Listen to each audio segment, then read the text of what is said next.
Bem-vindos a mais uma aula de Física Geral 1. Dando continuidade ao estudo das leis de Newton, na última aula nós discutimos as 3 leis de Newton da mecânica, a inércia, o princípio fundamental da dinâmica, a ação e reação e todas as suas nuances e as classificações de força, falamos das forças fundamentais da natureza. A partir de agora, vamos começar a fazer algumas aplicações dos conceitos das leis de Newton. Então, vamos fazer alguns exercícios que nos ajudem a compreender, a entender as leis de Newton. Olha este problema aqui, ó. Um disco de massa 0,30 kg está sobre uma superfície horizontal sem atrito, sujeito à ação de 2 forças conforme a figura. Está aqui a força F1 e a força F2. Uma força forma um ângulo de 20 graus com eixo X, a outra forma um ângulo de 60 graus. F1 vale 5 newtons, F2 vale 8 newtons. Determinar a magnitude e a direção da aceleração adquirida pelo disco. Magnitude é o módulo e a direção da aceleração adquirida pelo disco. Bom, a gente sabe de uma coisa. Vamos lembrar lá da lei de Newton, princípio fundamental da dinâmica. A gente sabe que o somatório das forças que agem num corpo é o produto da massa pela aceleração deste corpo. O somatório das forças é igual a massa vezes aceleração, sendo que força, o vetor força e o vetor aceleração possuem a mesma direção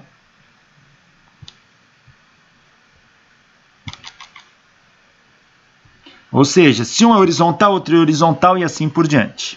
E lembrando também que o somatório das forças pode ser decomposto em 2. Se eu tiver no plano XY, o somatório das forças em X vai produzir massa vezes aceleração em X. E o somatório das forças em Y vai produzir massa vezes aceleração em Y. E mais, a soma das forças em X e em Y me dá a soma total. Então é baseado neste conceito que nós vamos resolver o problema. Então tá aqui. Se eu decompor este vetor aqui, ó, este vetor, decomponho ele aqui. E este vetor eu decomponho aqui, ó, aqui em X e aqui em Y.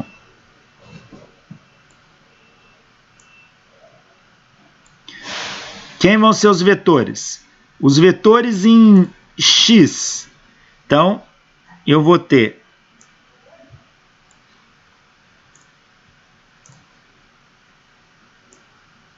essa aqui é a componente em X de F1, essa é a componente em Y de F1.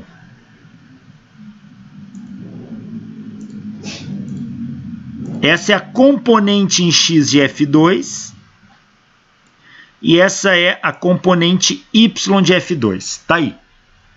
Então, quem é a somatória das forças em X? É o F1 de X mais o F2 de X. Quem é o F1 de X? F1 de X é F1 cosseno de menos 20, porque ele está abaixo do eixo. Mais F2 cosseno de 60. Somatório das forças em X vai dar F1 é 5, cosseno de menos 20 é 0,940, mais F2 é 8, cosseno de 60, que dá meio. Fazendo isto, a soma das forças em X dão 8,7 newtons. A soma das forças em Y é F1Y mais F2Y. É F1 seno de menos 20 graus mais F2 seno de 60 graus. Então, a somatória das forças em Y é 5, seno de menos 20 é menos 0,342. E seno de 60 é 0,886. Fazendo esta conta, somatório das forças em Y dão 5,2 newtons. Então, essa é a soma das forças em X, é a soma das forças em Y. A aceleração em X é o somatório das forças em X sobre a massa, segundo a lei de Newton. Somatório das forças em X, 8,7, dividido pela massa, que é 0,3, dão 29 metros por segundo ao quadrado. Esta é a componente da aceleração em X. A aceleração em Y é o somatório das forças em Y dividido pela massa, que vai dar 5,2 newtons, esse aqui, dividido por 0,30 kg, que dão 17 metros por segundo ao quadrado, a componente da aceleração no eixo Y. Quem é o módulo da aceleração? É a raiz quadrada da componente x da aceleração ao quadrado mais a componente y da aceleração ao quadrado. Fazendo essa conta, o módulo da aceleração, a magnitude da aceleração, que é o que ele pediu aqui, deu 34 metros por segundo ao quadrado. E a direção? No plano, a direção é sempre o arco tangente da componente y pela componente x. Então, é o arco tangente da aceleração em y pela aceleração em x. O arco tangente de 17 sobre 29. Fazendo essa conta, a direção dão 30 graus. Ou seja, esta aceleração tem módulo 34 metros por segundo e direção de 30 graus. Poderia ter resolvido esse problema de outra maneira. Poderia ter resolvido somando os vetores diretamente aqui, ó, cabecinha, bundinha com bundinha, ó, dá um paralelogramo aqui, ó. Este aqui seria a força resultante. Aplico a lei dos cossenos, como eu quiser, e calculo o módulo dessa força resultante. Aí divido pela massa, me dá a aceleração que daria isso aqui. E a direção da aceleração é a mesma da força. Por trigonometria, eu consigo calcular o ângulo aqui, ó. Este ângulo que daria 30 graus. É outra maneira de resolver. Tá aí.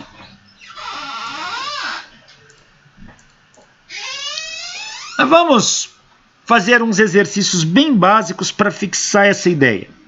E depois a gente vai aumentando progressivamente o grau de dificuldade desses exercícios. Vamos começar com a ideia bem básica. Imagina que eu tenho um corpo e normalmente o corpo vai ser representado por um bloco, como esse azul aqui. Esse bloco tem massa 10 kg e está sob a ação de uma força de 10 newtons.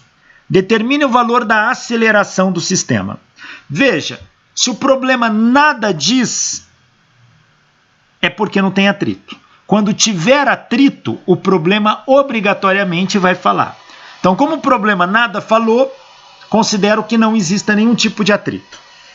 Então, olha, a força está agindo da esquerda para a direita, a aceleração vai ser nessa direção também.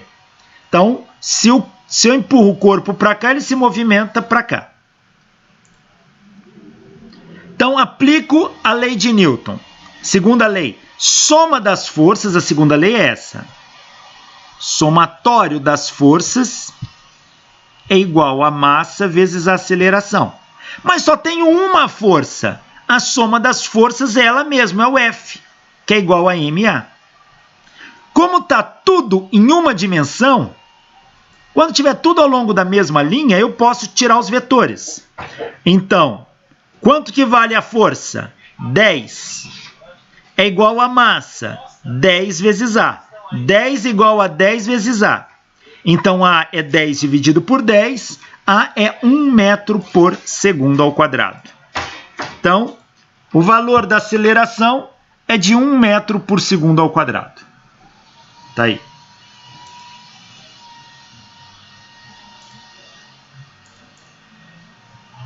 Agora, coloco duas forças agindo no mesmo sentido. F1 e F2. F1 vale 30 newtons, F2 vale 15 newtons. E o corpo acelera a 5 metros por segundo ao quadrado. Determine a massa do corpo. Bom, somatório das forças é massa vezes aceleração. Lembrando que este somatório é a soma vetorial das forças. É a soma vetorial das forças. Então tá aí. Somatório das forças é igual a MA. Veja, se os dois vetores apontam para o mesmo lado, a soma vetorial é a soma dos módulos. Então é F1 mais F2 é igual a MA. Então M é F1 mais F2 dividido por A. Então M é F1, 30, mais F2, 15, dividido pela aceleração, que é 5. 30 mais 15, 45, dividido por 5, massa 9 quilogramas. 9 quilogramas. Tá aí.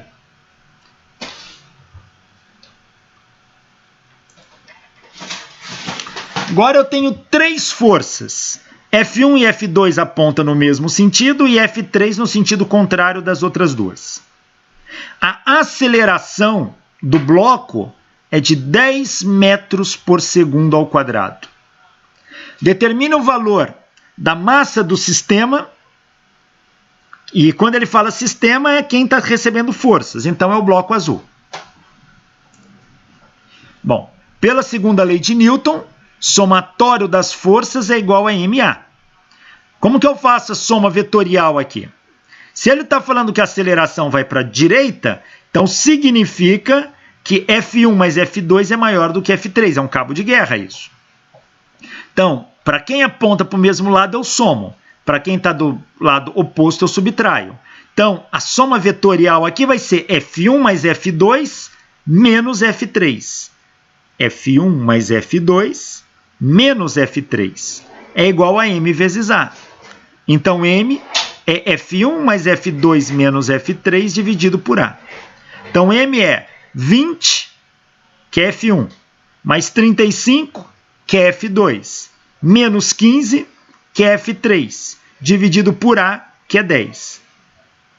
20 mais 35 dão 55, menos 15 vai dar 40, dividido por 10, a massa vale 4 quilogramas.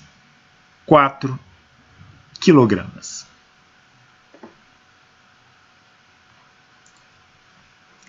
Agora o sistema fica um pouco mais complexo. Eu tenho... Tem carregador aí? Celular? Eu tenho... Não, Juju, aqui não tem carregador, não. Eu tenho dois blocos encostados um no outro. Nós já estudamos e a aula passada discutimos bastante isso. Toda vez que os dois blocos entram em contato, eles trocam forças formando um par ação e reação aqui, ó. Então vai ter uma força de contato aqui. Então, uma força de 40 newtons, esta aqui.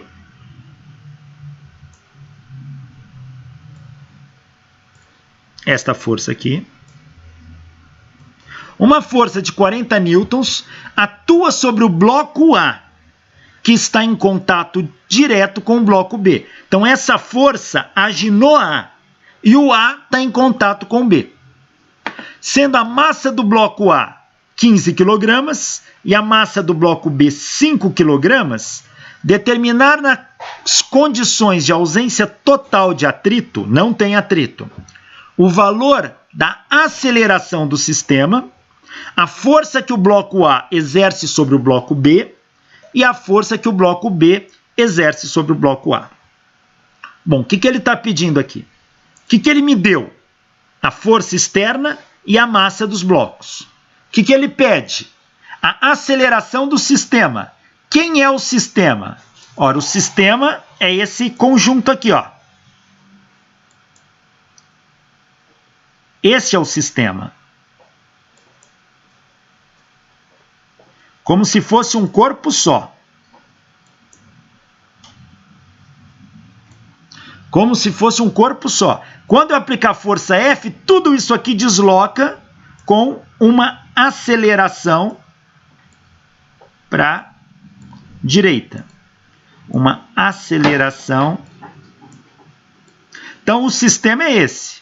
Ele quer qual é a aceleração deste sistema, qual é a força que o bloco A exerce sobre o bloco B e qual é a força que o bloco B exerce sobre o bloco A. Então, é isso que ele está pedindo.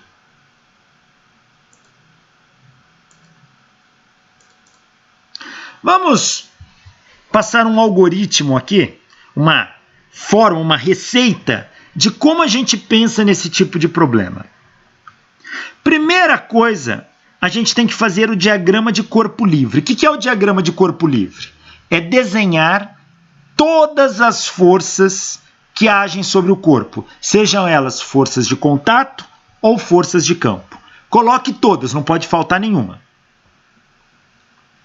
Aí observa em qual direção ocorrerá o movimento. Para onde ocorre o movimento é para onde aponta a aceleração. Se não tiver movimento, vale a lei da inércia. A soma das forças tem que dar zero. Onde ocorrer o movimento, vale a segunda lei de Newton. Força resultante é igual a massa vezes a aceleração. Considere todo o sistema como um sistema único e despreze as forças internas. Veja, quando eu considerar o sistema como único, as forças internas se cancelam, pois se eu considero o sistema como uma coisa só, as forças internas estão dentro dos sistemas. E como elas formam par, ação e reação, ou seja, são iguais e opostas dentro do mesmo sistema, se cancelam. Então, considero o sistema como um bloco único, desprezo as forças internas e aplico a segunda lei de Newton. Geralmente, fazendo isso, eu vou obter o valor da aceleração do sistema. Para calcular a força que um bloco aplica no outro, eu isolo cada um dos blocos e aplico a segunda lei de Newton sobre eles. E assim, eu consigo descobrir a força que um bloco aplica no outro, ou seja, eu descubro as forças internas. Vamos ver a aplicação aqui. Então, eu tenho isso. Faço o diagrama de corpo livre, ou seja, coloque todas as forças. Lembre-se que na superfície da Terra, todos os corpos têm peso. Na superfície da Terra, todos os corpos têm peso. Então, não pode faltar o peso. O A tem peso, que é o peso de A. O B tem um peso, que é peso de B. O peso sempre aponta para o centro da Terra. Bom, mas tanto o corpo A quanto o corpo B estão apoiados. Então, ambos têm normal. Tem a normal de A e a normal de B. Mas o A e o B estão em contatos. Então, existe a força de contato que o corpo A aplica no corpo B e existe a força de contato que o corpo B aplica no corpo A. Estas forças são iguais e opostas, é um par ação e reação. Normal e peso não são pares ação e reação. A reação do peso está no centro da Terra, a reação da normal está no chão. Então, esse é o diagrama de corpo livre. Tem mais alguma força? Não. Analisa esse diagrama. Cria um sistema de coordenadas para analisar isso. Eu criei o sistema XY. Toda força que estiver na horizontal, para mim, está ao longo do eixo X. Todas que estiverem na vertical estão ao longo do eixo Y. Analisa o movimento. Onde não há movimento? Eu não tenho movimento no eixo Y. Esse sistema só se desloca horizontalmente. Não há movimento no eixo Y. Se não há movimento no eixo Y, vale a lei da inércia para o eixo Y. Se não há movimento no eixo Y o corpo está parado. Então significa dizer que a soma das forças em Y dá 0. Ou seja, se eu somar peso com normal dá 0, eles se cancelam. Então o peso de A cancela com a normal de A. O peso de B cancela com a normal de B. Normal de A é igual ao peso de A, normal de B é igual ao peso de B. Portanto, se equilibram. Tá? Por que se equilibram? Que não há movimento. Vale a lei da inércia. Somatório das forças em Y tem que ser igual a 0. Quais são as forças em Y? Vou pegar o corpo A. É peso de A menos normal de A igual a 0. Daqui eu tiro que peso de A é igual a normal de A. Faço a mesma coisa para o B e chego nisso. Como que eu sei disso? Não tem movimento. Então, eu apliquei a lei da inércia diretamente nesse caso.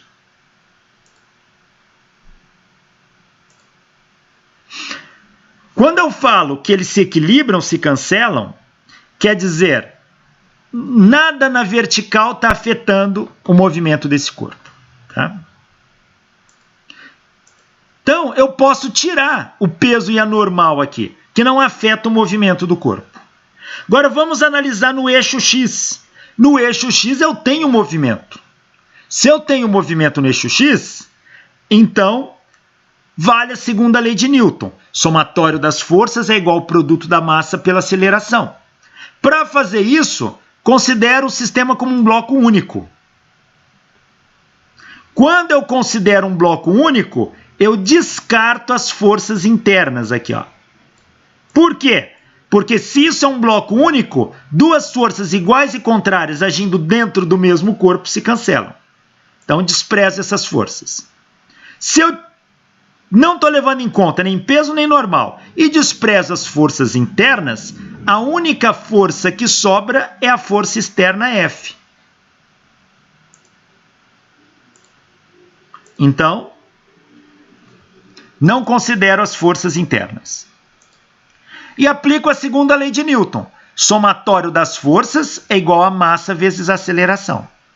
Somatório das forças externas. Quantas eu tenho? Uma só, que é o F. É igual a massa. Quem é a massa desse sistema? Esse sistema é composto por dois blocos, o A e o B. Então, é a massa de A mais a massa de B, vezes a aceleração do conjunto.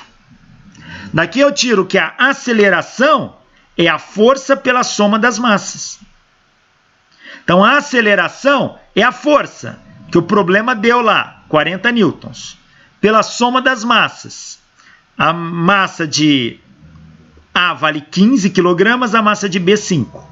Então, é 40 sobre 5 mais 15. 5 mais 15 é 20. 40 por 20 dá uma aceleração de 2 metros por segundo ao quadrado. 2 metros por segundo ao quadrado. Ou seja, esse sistema acelera a 2 metros por segundo ao quadrado. Calculei a primeira pergunta que ele pediu. Agora, ele quer as forças internas. Força de A em B e força de B em A. Para fazer isso, eu isolo um dos blocos, qualquer um, tá? Não importa o bloco que eu isolar, tanto faz o A quanto o B, pois ambos trocam forças.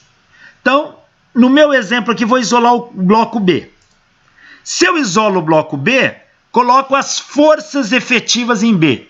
É a força que o A aplica no B, por contato, peso normal se cancelou, então só tenho essa. Aplico a segunda lei de Newton em B. Somatório das forças em B é igual a massa de B vezes a aceleração de B. Soma das forças que agem em B é só a força B, só tenho essa. É igual a massa de B. A aceleração de B é a mesma do sistema, vezes A. Então, força de A em B, a massa de B vale 5. A aceleração calculamos no item anterior. Vale 2. Então, é 5 vezes 2, que dão 10 newtons. 10 newtons. Portanto, a força que o bloco A aplica no bloco B vale 10 newtons.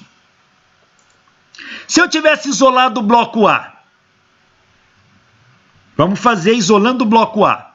Então, no bloco A eu tenho a força externa F e a força de B em A. Faço o somatório das forças em A é igual a massa de A vezes a aceleração de A. Este sistema se movimenta para cá. Então, é nesse sentido do movimento. Quem é a soma das forças aqui? É o vetor que está a favor do movimento menos o que está contra. É F menos F de B em A. É igual a massa de A vezes a aceleração. Passo esse F para cá, menos F de B em A é massa de A vezes a aceleração menos a força externa. Então, menos F de B em A é igual a massa de A é 15, a aceleração é 2, menos a força externa é 40. 2 vezes 15, 30, menos 40 dá menos 10. Menos FBA é igual a menos 10. Portanto, a força de B em A é igual a 10 newtons. Tá aí. Calculei a força de A em B e a força de B em A. Vocês viram que deu o mesmo resultado. E a gente já sabia de antemão que daria o mesmo resultado, pois é um par ação e reação. Ah, professor, se é um par ação e reação, eu preciso calcular nos dois blocos? Não. Só fiz aqui para vocês entenderem que qualquer um dos blocos que eu escolher serve. Então, basta eu calcular um. Imagina que eu peguei o bloco A, calculei a força de B em A. Então, agora basta eu dizer, mostrar que eu sei, que eu estou fazendo, né? Escrevo por ação e reação, F de B em A é igual a F de A em B, que é igual a 10 newtons. Pronto. Então, eu já disse, calculei de um, já sei que do outro é igualzinho por ação e reação. Não preciso calcular duas vezes como eu fiz aqui, que só fiz para mostrar que seja qual for o bloco que você escolher, você chega no mesmo resultado. Tá aí.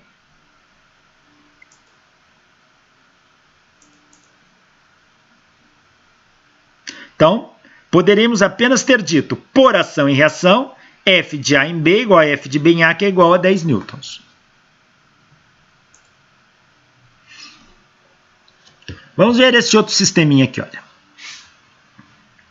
Duas forças atuam sobre o sistema sem atrito, sendo F igual a 40 newtons e F1 igual a 60 newtons, a massa do bloco A é 15 kg e a massa do bloco B é 5 kg. Determinar a aceleração do sistema, a força que A exerce em B e a força que B exerce em A. Igualzinho ao anterior, só que eu pus uma força a mais aqui.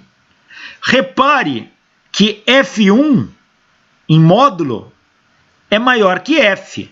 Portanto, F1 ganha esse cabo de guerra. Esse sistema se movimenta para cá. Então, a aceleração dele é para cá. Ó. A aceleração dele é para a esquerda.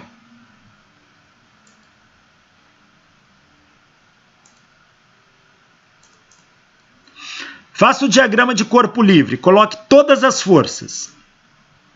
Peso de A, peso de B, normal de A, normal de B, força de A em B, força de B em A. Não sei porque esse NA saiu do lugar, mas ele é aqui, tá? Ó. Deixa eu colocar aqui. Ó.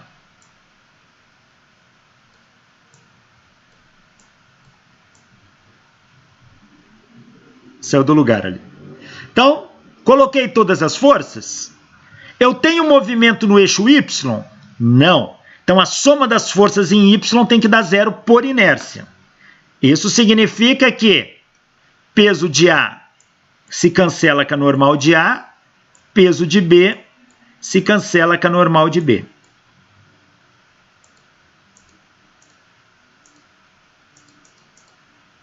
Tá aí.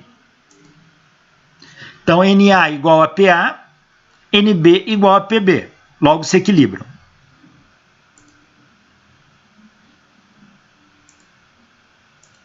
Se eles se equilibram, eu posso tirar aqui do sistema do meu desenho. Agora considero tudo um bloco só. Quando eu considero um bloco só, as forças internas eu não escrevo, porque elas se cancelam mutuamente. Aplico a segunda lei de Newton. Somatório das forças que agem nesse sistema é o produto da massa pela aceleração. Quem são as forças? O sistema vai se movimentar para a esquerda. Então, é a força que está a favor do movimento menos quem está contra. Então, é F1 menos F é igual a MA mais MB vezes aceleração. Daqui eu tiro que a aceleração é F1 menos F sobre MA mais MB. A aceleração é F1 vale 60, F vale 40, MA vale 15, MB vale 5. 60 menos 40 dá 20. 5 mais 15, 20. 20 dividido por 20. A aceleração dá 1 metro por segundo ao quadrado para a esquerda. Então, ele se movimenta aqui com 1 metro por segundo ao quadrado. Tá aí.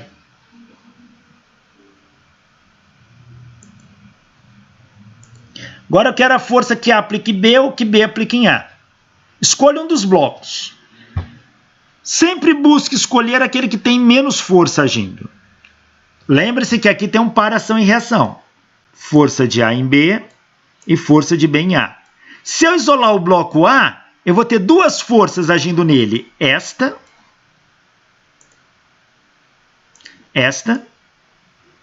e esta. Se eu escolher o bloco B, eu vou ter duas forças agindo nele, esta e essa.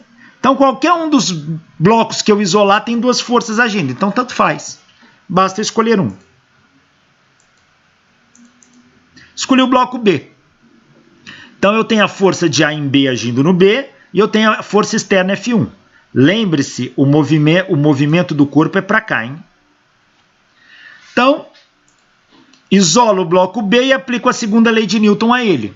Somatório das forças em B é a massa de B vezes a aceleração de B. Soma das forças é quem está a favor do movimento menos quem está contra. F1 menos F de A em B. É igual a massa de B vezes a aceleração de B, é a mesma do sistema. Então, F1 vale 60 menos F de A em B é igual a massa de B, que é 5, vezes a aceleração, que é 1. 5 vezes 1, 5. Passa esse 60 para cá. Força de A em B vai ser 60 menos 5. A força que A aplica em B é de 55 newtons.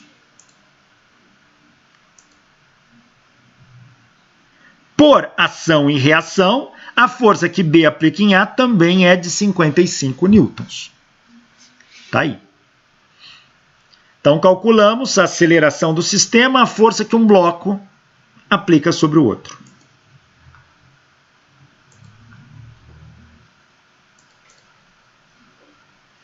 Opa, aqui o sistema já começa a mudar um pouquinho. Agora eu tenho uma polia sem atrito, tem uma corda, um fio, passando por essa polia. Este fio, ele é inextensível. O que quer dizer isso? Ele não estica. Porque se ele esticar, ele se comporta como uma mola, a gente teria que aplicar a lei de Hooke no fio. Então, esse fio não estica. Então, a polia, por onde o fio passa, não tem atrito. Então, esse fio apenas escorrega por ela. Então, quando a polia não tem atrito, ela só serve para mudar a direção da força tensora. Mais nada. A força tensora se propaga no fio, passa pela polia e vai lá para outro bloco. Então, um bloco A, este, de massa 20 kg, está preso a um fio inextensível e de massa desprezível. O fio não tem massa, portanto não tem peso. Que passa por uma polia sem atrito e se prende a um bloco B de massa 5 kg. Se o sistema está livre de atrito, determinar a aceleração do sistema e a força tensora no fio. Quanto que esse sistema acelera e qual a força tensora no fio? Primeiramente, vamos fazer o diagrama de corpo livre. Colocar todas as forças que agem aí. Tem peso, não sei porque ele desconfigurou aqui, mas peso de A e peso de B. Tem normal em B, mas não tem normal em A. A não está apoiado a nada. O B está apoiado na mesa aqui, ó. Tem força tensora no fio. Então, a tensora parte das extremidades para o meio do fio.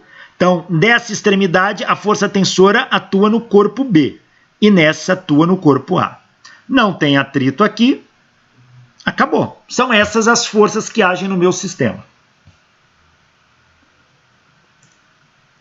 Ó, tem um movimento para o bloco B no eixo Y? Não. O bloco B não se movimenta em Y, então vale a lei da inércia. Soma das forças em Y para o bloco B dá zero. Então, peso de B é igual a normal de B, se cancelam. Ó. Mas para o bloco A eu tenho. Então, só normal de B e peso de B que se cancelou. N de B é igual ao peso de B, se equilibram.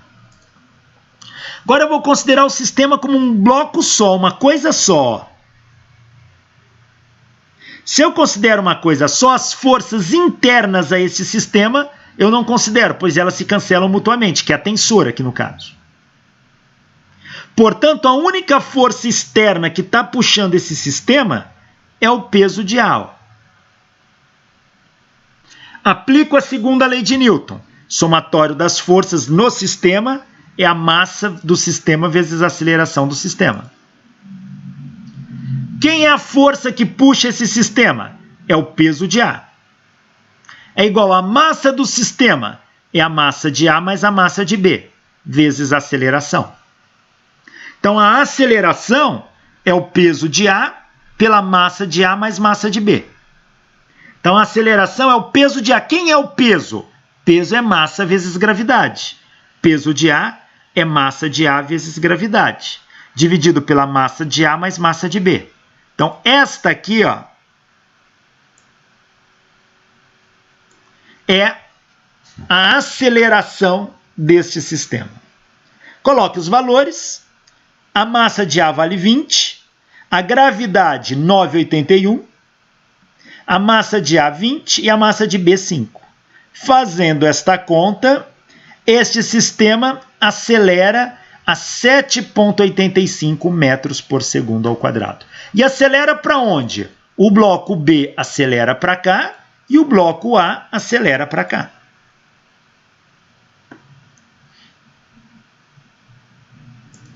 Calculamos a aceleração. A aceleração é a mesma para os dois, pois eles formam um único sistema. Agora vamos calcular a força tensora no fio.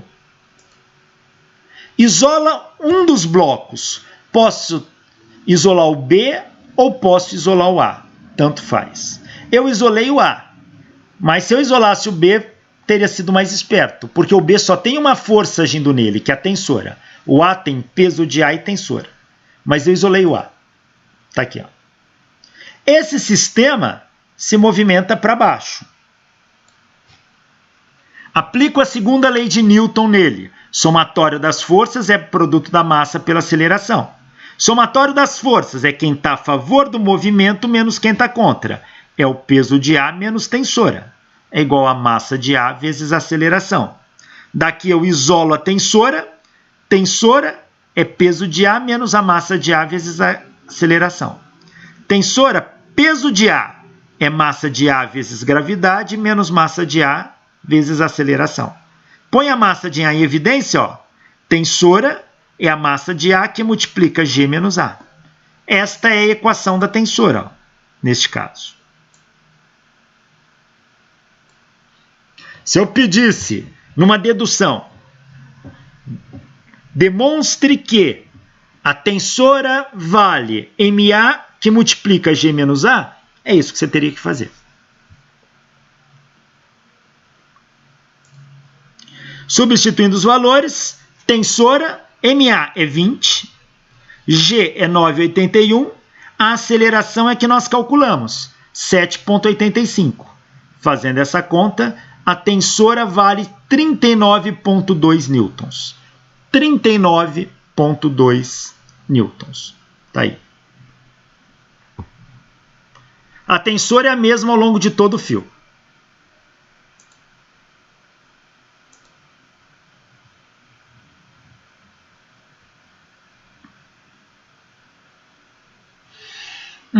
Aqui já entra atrito. Deixa eu comentar sobre atrito. Deixa eu ver. Só que eu acho que eu pus o slide de atrito lá na frente. Deixa eu ver onde que está.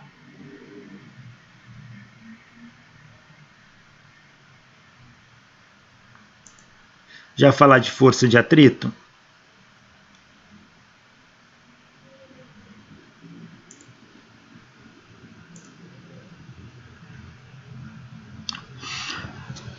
Bom, vamos comentar sobre uma categoria de força muito importante em sistemas mecânicos. A força de atrito. O que é a força de atrito? É a força que surge da interação friccional entre duas superfícies. Esta força sempre acaba oferecendo uma resistência ao movimento que está sendo trocado. Tá? Então, a força de atrito é uma força friccional que surge do raspão entre duas superfícies. Se eu tenho uma superfície aqui e outra,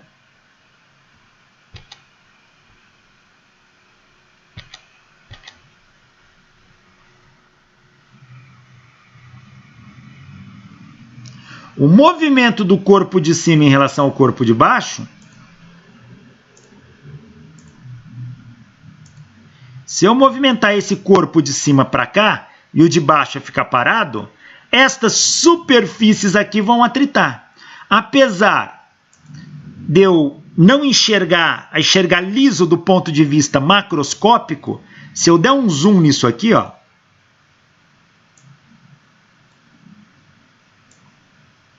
o que eu vou enxergar naquele pedaço ali? O que eu vou enxergar é isso. A superfície de cima é vermelha. Ele é assim.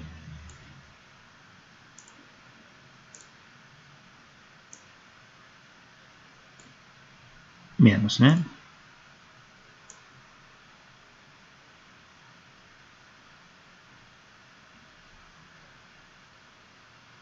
Esta aqui é a superfície de cima, vermelha, essa aqui, ó, deste corpo.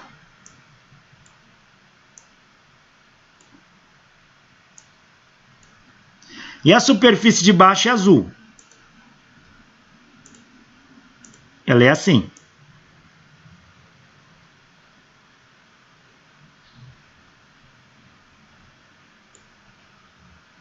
É essa aqui. Então, quando o corpo de cima tentar se movimentar para cá, essas pontas aqui, ó, vão acabar colidindo.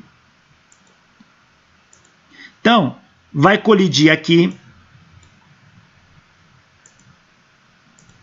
vai colidir aqui, vai colidir aqui, vai colidir aqui, vai colidir aqui, e cada vez que há uma colisão aqui, trocam forças, e o corpo de cima reage aplicando força no de baixo, e o de baixo no de cima. Estas forças que agem devido à rugosidade da superfície, nós chamamos forças de atrito. Então, está aqui o latão de lixo com a superfície. Se você colocasse no microscópio a superfície, você enxergaria toda a rugosidade ali.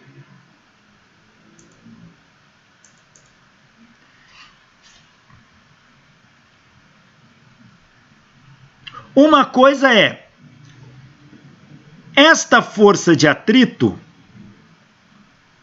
ela tende a agir no sentido contrário ao movimento relativo dos corpos. Movimento relativo, movimento deste em relação ao de baixo.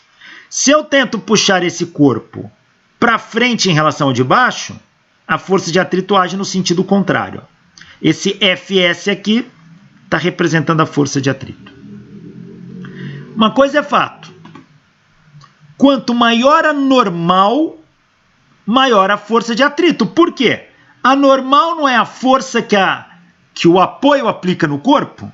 Se a normal é a força que o apoio aplica no corpo, quanto maior esta normal, quer dizer, mais o corpo de baixo aplica a força no de cima, maior vai ser o número de contatos que surgem aqui, ó. Então, mais contatos surgindo, maior é o atrito. Então, a força de atrito, ela é diretamente proporcional à normal. Quanto maior a normal, maior é o atrito. Se eu aumento demais a normal, o atrito cresce absurdamente. Grandezas diretamente proporcionais. A divisão entre elas me dá uma constante. Então, eu posso igualar isso a uma constante. Essa constante eu vou simbolizar pela letrinha grega mi. Essa constante eu chamo de coeficiente de atrito.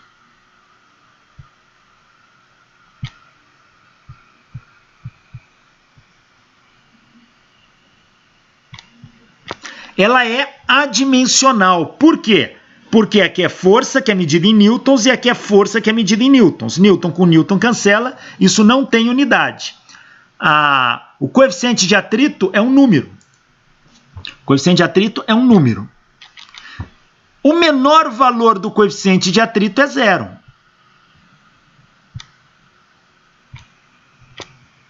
Normalmente, o coeficiente de atrito fica entre 0 e 1. Mas não é obrigatório, ele pode ter valores superiores a 1. Quando duas superfícies grudam, o coeficiente de atrito fica superior a 1. Tá? Então você pode ter, por exemplo, algumas superfícies com o coeficiente de atrito dá 1,3. Isso não é uma coisa que não acontece. Acontece. Passa super bonder numa placa de vidro e cola em outra placa de vidro. A cola faz o atrito aumentar tanto que o coeficiente de atrito fica maior do que 1. Quando a aderência, o coeficiente de atrito geralmente fica superior a 1. Tá? Mas para condições de deslizamentos, normalmente o coeficiente de atrito é escrito entre 0 e 1. Tá? Entre 0 e 1. Na prática, coeficiente de atrito 0 não existe. Pelo menos na natureza, a gente não tem nada que tenha coeficiente de atrito entre superfícies igual a 0. Então, ele é maior que 0 e menor igual a 1 quando há deslizamento. Se tiver aderência, ele pode ser superior a 1.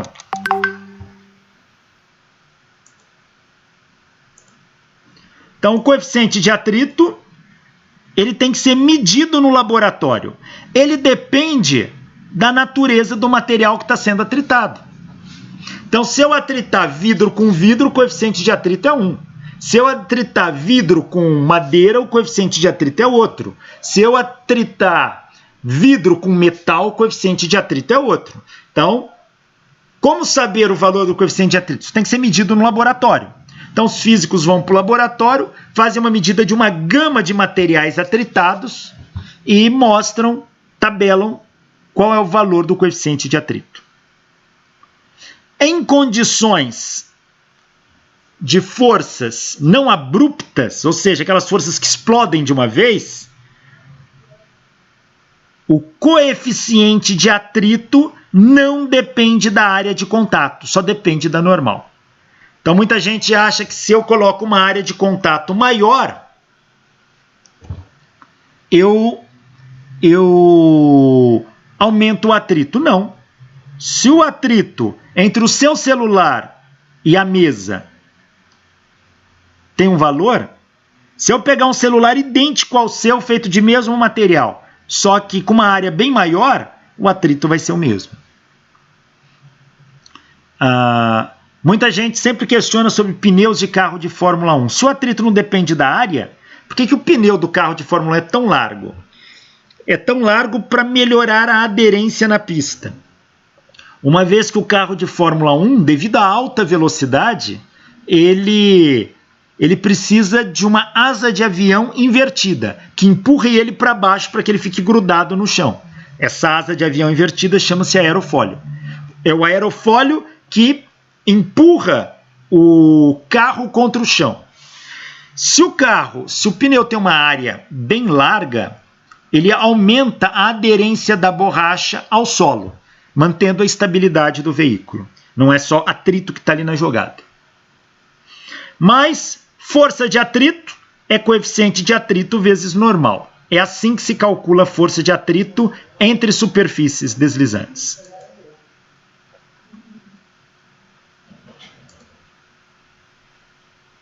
Mas, professor, para as forças que explodem de uma vez, aí vai ter interferência? Aí pode acontecer de ter uma dependência da área, tá? O que seria essas forças que explodem de uma vez? Imagina você colocar... Assim, em termos de números... Tá, imagina você colocar um míssil, tá? Um míssil... então é coisa absurda mesmo. Precisa ser coisas altas, tá? Sabe por que eu estou perguntando isso? Porque... Eu me lembro que quando eu estudei vias de transportes, projeto geométrico, tinha um professor que ele acreditava que o atrito, a força de atrito era proporcional à velocidade. Mas a gente sabe da física 1 aí que não é, né? Não, em condições bem controladas não é. Mas ele pode se tornar, dependendo se a velocidade for muito grande e aí as forças trocadas aumentarem muito. Lembra que eu falei? Aí ele pode ter uma dependência até da velocidade. Precisaria saber em qual condição. Isso não é o comum, tá? Isso não é o comum. Nessa condição de... no caso de tráfego de veículos automotores, caminhões, carros. Uma estrada. Uhum. Não, ali eu acho que não. Mas nessas condições não. Apenas por segurança, então. Eu lembro que a gente considerava coeficiente de atrito diferentes para cada velocidade. Por exemplo, se a rodovia tinha uma velocidade máxima de 80 km por hora, para o cálculo por exemplo, para fazer o projeto de uma rotatória ou coisa assim, a gente tem as tabelas das normas lá, né? Sim. Veja, existem algumas coisas, mas aí não é o material, é o coeficiente de atrito para garantir a segurança. Então, por exemplo, você vai fazer uma estrada que tem uma curva acentuada. A velocidade com que o carro faz a curva depende do coeficiente de atrito. Não é a força de atrito que depende da velocidade, é a velocidade que depende do coeficiente de atrito, tá? Por quê? Porque o carro, ele tende a derrapar. Então, imagina o seguinte aqui, ó. Eu tenho uma estrada assim. O carro está aqui. Ele se movimenta para cá. Ora, o pneu tem que estar sendo desviado para o interior dessa curva para ele poder fazer a curva. Por inércia, esse carro, ele tende a fazer um caminho assim, ó.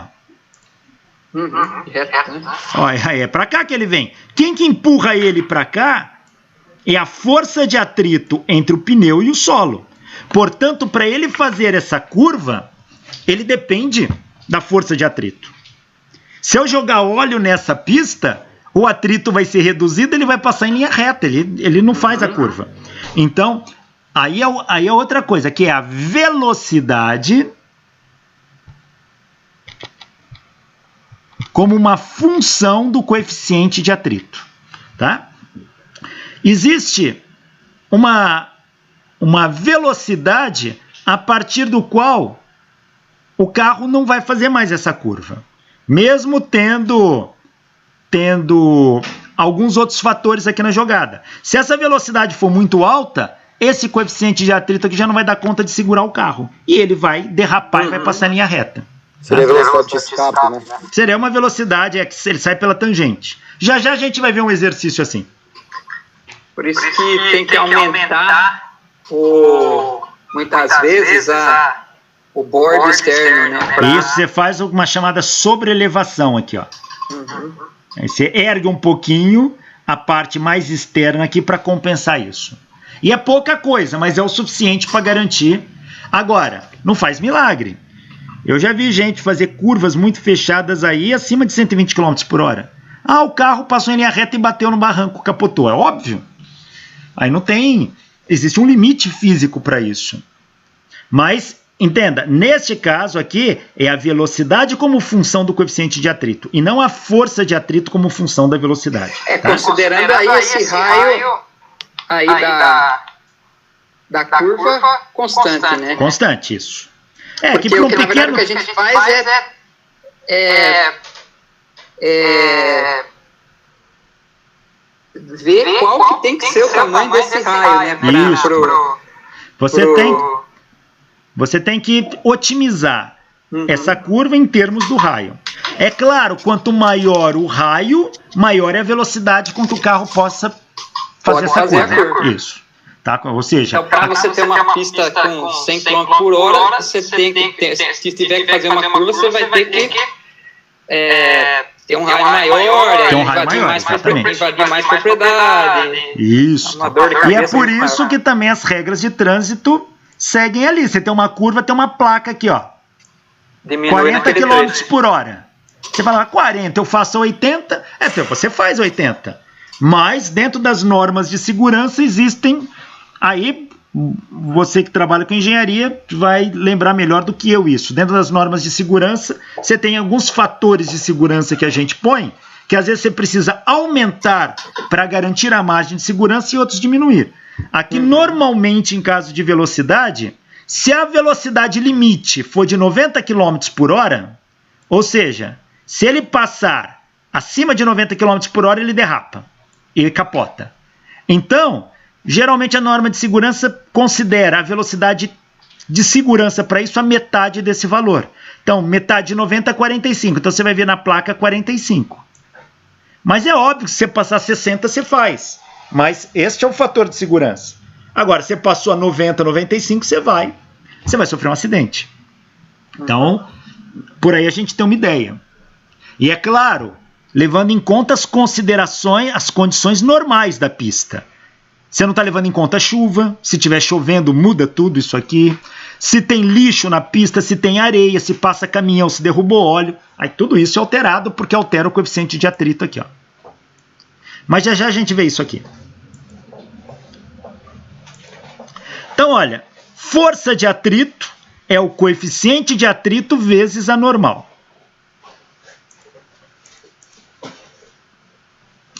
A força de atrito pode ser de dois tipos.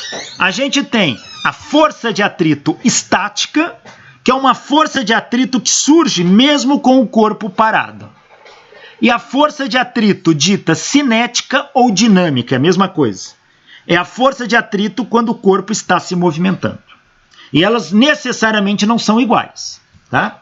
Ambas se calculam do mesmo jeito.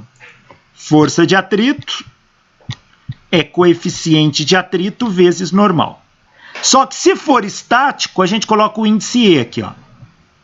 Se for cinético, a gente põe o índice C aqui, ó. O coeficiente de atrito estático e o coeficiente de atrito cinético são diferentes. Então, quando é que eu uso força de atrito estática? Quando o corpo está parado. Quando é que eu uso força de atrito cinética? Quando o corpo está em movimento. Força de atrito estático é o coeficiente de atrito estático vezes a normal. Força de atrito cinético, aqui está usando o índice K, geralmente dos livros em inglês. É igual ao coeficiente de atrito cinético vezes a normal. Isso aqui tem a ver com o seguinte, olha. Imagine que eu tenho um corpo aqui, ó.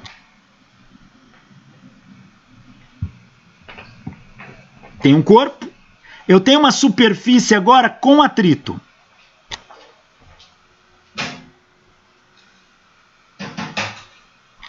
Tá aí. Esta superfície tem atrito aqui. Imagine que eu aplique nesse corpo uma força de 10 newtons.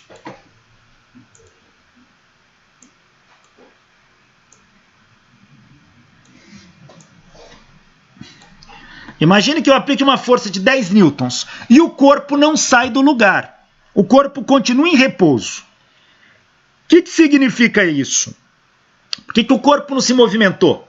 Porque surge uma força de atrito aqui, ó, contrário à tendência de movimento do corpo. Surge uma força de atrito aqui.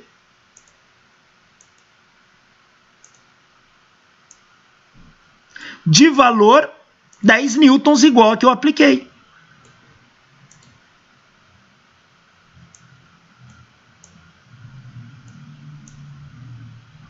E se o corpo ficou parado, a soma das forças deu 0.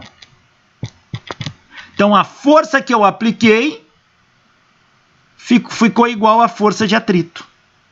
Este atrito, que não sai, o corpo não saiu do lugar, é o atrito estático.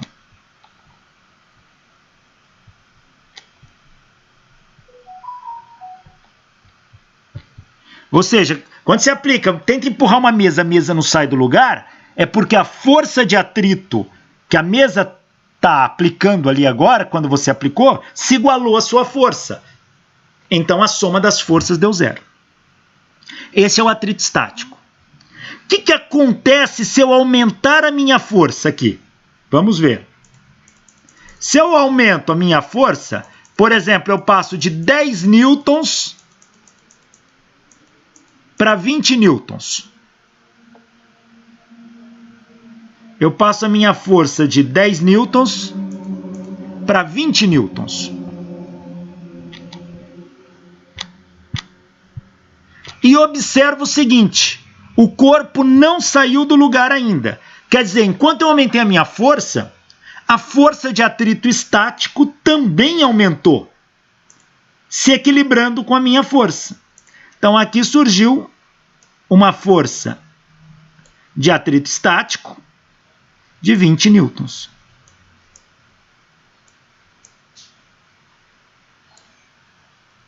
Aí se eu aumentar minha força para 30 newtons, bom, se eu aumentar minha força para 30 newtons,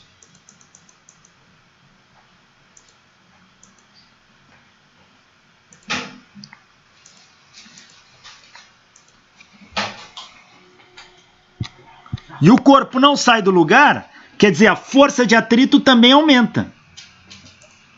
Ou seja, conforme eu aumento a minha força, a força de atrito também aumenta. Vem aqui para 30 newtons. Você fala, mas assim o corpo nunca vai sair do lugar? Vai. Existe um limite para o aumento da força de atrito estático. Vai chegar um momento que eu vou aumentar, o corpo não sai do lugar. Mas você sente que o corpo está para escorregar. A gente diz que o corpo está na iminência do movimento.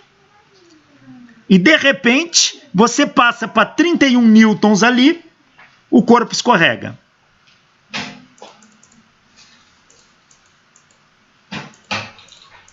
Aí você passa para 31 newtons.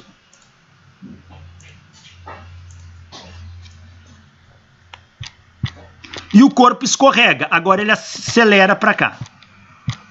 Mas agora vai surgir uma outra força. Uma força de atrito cinética ou dinâmica, agindo também contrário ao movimento, que é menor do que a força que eu estou aplicando.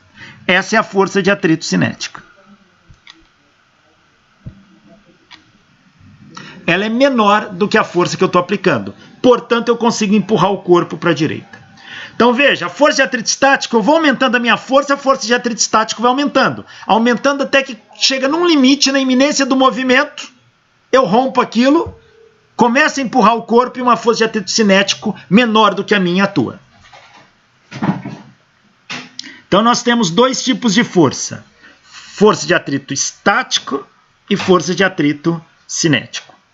A força de atrito cinético é menor que o estático justamente porque é mais difícil romper a inércia do que manter na inércia, né? Isso. É porque, na verdade, você rompeu aqueles obstáculos que mantinham ali. Então, aquelas rugosidades, algumas foram rompidas. Então, você diminuiu os pontos de contato. Entendi. Mas, olha aqui, coeficiente de atrito estático e cinético. Você tem razão, o coeficiente de atrito cinético, na média, ele é menor que o coeficiente de atrito estático. Então, olha isso aqui, ó. Aço, atrito de aço com aço. Coeficiente de atrito estático é 0,74. O de atrito cinético é 0,57. Borracha com concreto. Ó. O coeficiente de atrito estático é 1. O coeficiente de atrito cinético é 0,8.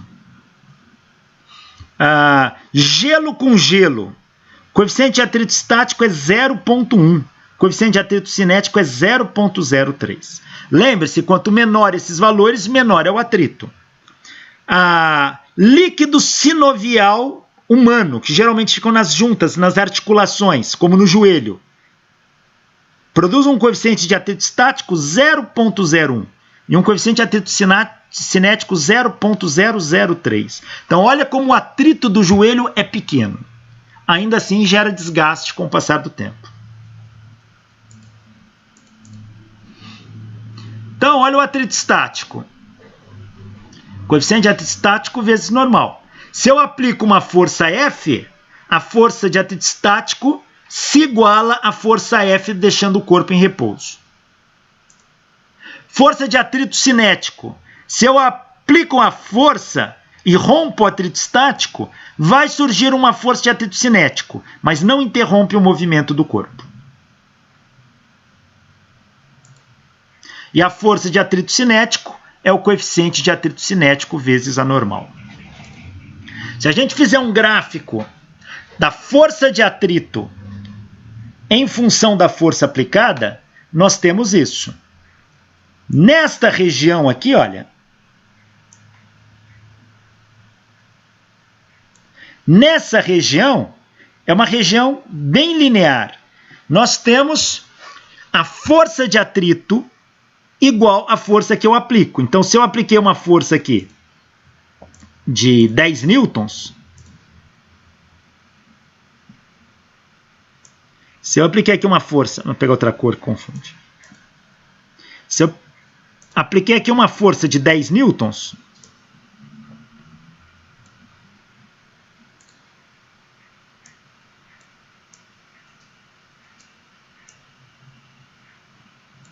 a força de atrito responde com uma força de 10 newtons também.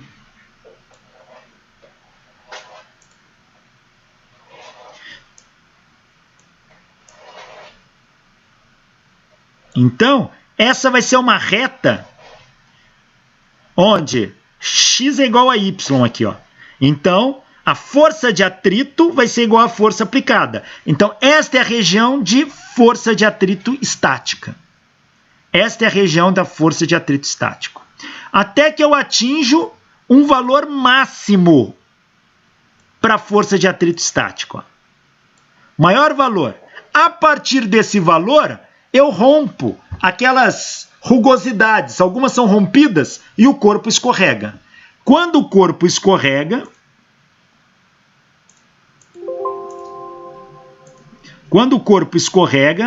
eu passo a ter o atrito cinético.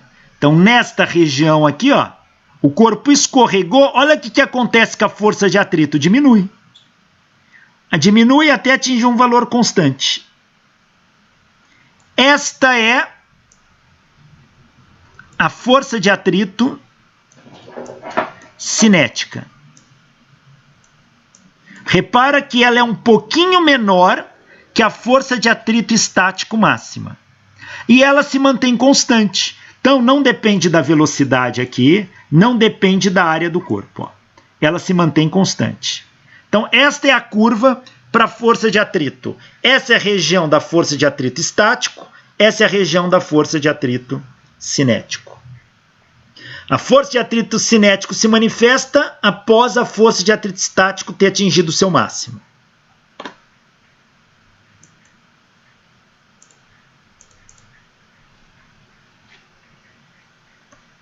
Vamos voltar agora lá naqueles bloquinhos que a gente estava lá.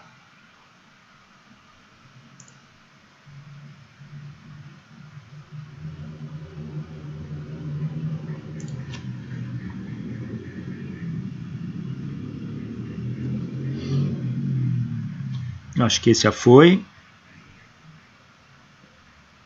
Este aqui, olha.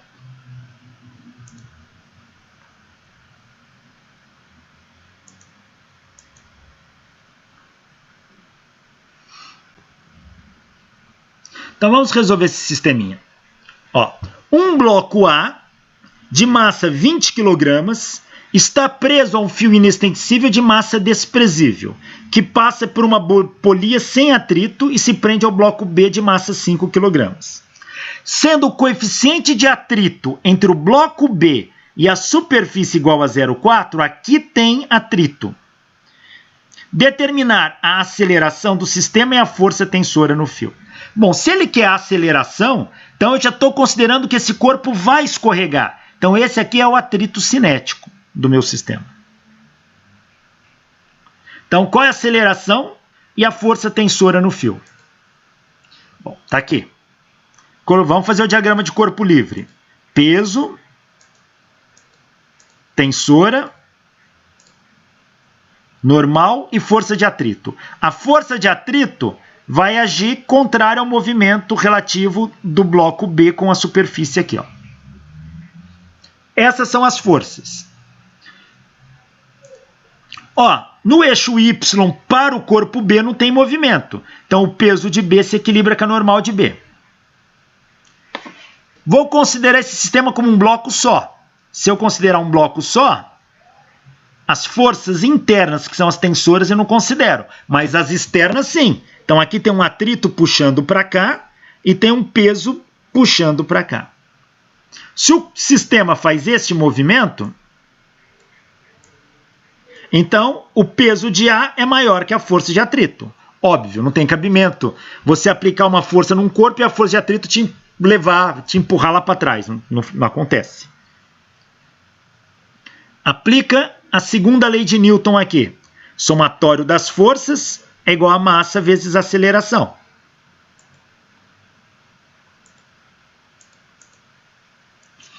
Quem são as forças aqui?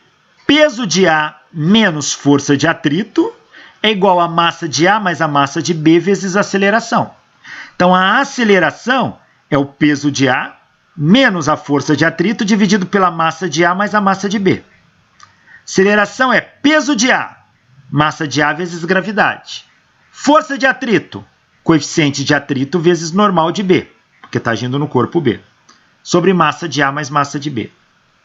Ora, mas a gente acabou de ver aqui que a normal de B se equilibra com o peso de B, então elas são iguais. Então, aonde está normal de B, eu troco pelo peso de B. Ó. E quem é peso de B? É massa de B vezes gravidade. Ó. Massa de B vezes gravidade. Então, a aceleração ficou massa de A vezes gravidade, menos μ, massa de B vezes gravidade, sobre MA mais MB. Coloco o G em evidência. A aceleração ficou massa de A menos μ vezes a massa de B, vezes a gravidade, sobre massa de A mais massa de B. Colocando os valores, massa de A é 20, coeficiente de atrito é 0,4, massa de B é 5, gravidade 9,81. Fazendo esta conta, a aceleração dá 7,06 metros por segundo ao quadrado. 7,06 metros por segundo ao quadrado. Agora, para calcular a tensora, escolho qualquer um dos blocos. Qualquer um vai ter duas forças. No bloco A, vai ter o peso de A e a tensora. No bloco B, vai ter a tensora e a força de atrito. Então, o número de forças por bloco é o mesmo, tanto faz. Escolhi o bloco A. Tem o peso de A e tem a tensora. Esse sistema se movimenta para baixo. Então, o somatório das forças em A é a massa de A vezes aceleração. Então, peso de A menos tensora, quem está a favor do movimento menos quem está contra, é igual a massa de A vezes a aceleração. Então, a tensora é igual ao peso de A menos a massa de A vezes a aceleração. Tensor é peso de A, é massa de A vezes gravidade, menos massa de A vezes aceleração. Põe a massa de A em evidência, tensora é a massa de A, que multiplica G menos A, tensora vai ser massa de A 20, G 9,81, aceleração 7,06. Fazendo esta conta, a tensora dá 55 newtons. 55 newtons. Tá aí, probleminha envolvendo força de atrito.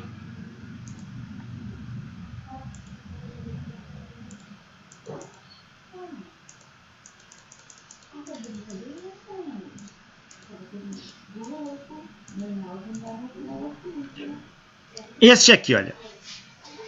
Agora o sistema ficou mais complexo. Eu tenho 3 blocos, A, B e C. O A está ligado ao B por um fio passando por uma polia. Fio inextensível, polia sem atrito. O B está em contato com o C. A massa de A vale 80 kg, a massa de B 30 e a massa de C 10. O coeficiente de atrito de B com a superfície é 0,2 e de C com a superfície é 0,5. São os coeficientes de atritos diferentes, provavelmente feitos de materiais diferentes. Pergunta: qual é a aceleração do sistema? Qual é a força tensora no fio e a força de contato entre B e C? Bom, construímos o diagrama de corpo livre. Os pesos, tensora, normal, força de atrito, força de A em B e força de B em A. Tá aí. Então, peso de B, normal de B, aqui está errado, é peso de C, normal de C, força de B em C, força de C em B, força de atrito em B, força de atrito em C, tensora e peso de A.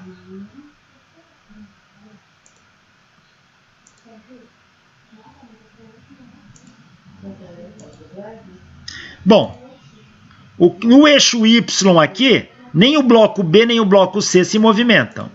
Então, peso de B se equilibra com a normal de B, peso de C se equilibra com a normal de C. Então, posso tirar daqui. Trato tudo como se fosse um bloco só. As forças internas ao bloco eu não considero. É a tensora e a força de A em B e de B em C. Força de atrito é externa, ela age entre o bloco e a superfície. Então, para o lado de fora. Aplico a segunda lei de Newton. Somatório das forças é igual a massa vezes a aceleração. O corpo vai se movimentar nesse sentido. Para cá e para cá.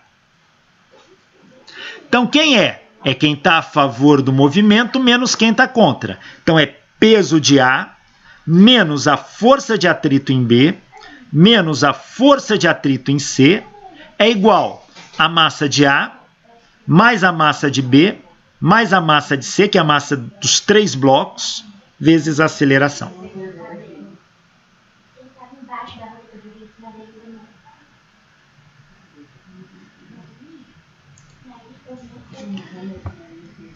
Então, a aceleração vai ser peso de A menos força de atrito em B, é coeficiente de atrito em B, normal de B, menos força de atrito em C, coeficiente de atrito em C, normal em C, dividido pela soma das massas. Mas o peso de A é massa de A vezes gravidade, menos coeficiente de atrito, peso de B, menos coeficiente de atrito, peso de C. Por que peso? Porque a gente viu que a normal de B é igual ao peso de B, então eu posso trocar aqui, ó. E o normal em C é igual ao peso de C. Então, onde estava normal em C, troquei pelo peso de C. Mas peso é massa vezes gravidade. Então, ficou massa de A vezes gravidade, menos coeficiente de atrito B, massa de B, gravidade, menos coeficiente de atrito C, massa de C é gravidade, dividido pela soma das massas. Posso pôr a gravidade em evidência, ficou massa de A menos coeficiente de atrito em B, massa de B, menos coeficiente de atrito em C, massa de C, vezes a gravidade, dividido pela soma das massas. Se eu pedisse para você, deduza a equação da aceleração do sistema em função das massas, do coeficiente de atrito e da gravidade. Eu ia querer que você demonstrasse isto aqui, ó. Chegasse nisso como eu fiz agora. Substituindo os valores, a massa de A é 80, coeficiente de atrito em B é 0,2, massa de B é 30, coeficiente de atrito em C é 0,5, massa de C é 10, gravidade 9,81. Fazendo essa conta, a aceleração desse sistema dá 5,64 metros por segundo ao quadrado. Tá aí.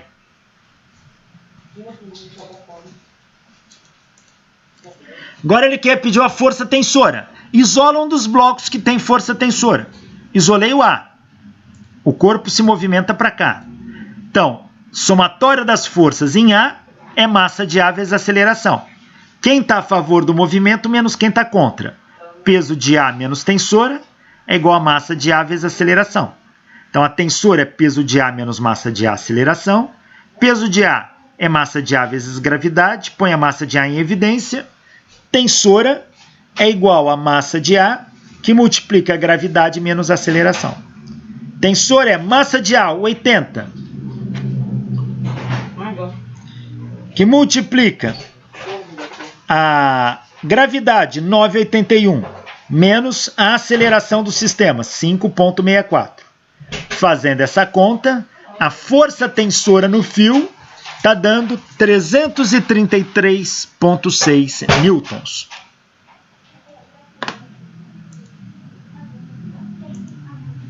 Só que ele pediu também a força de contato entre B e C.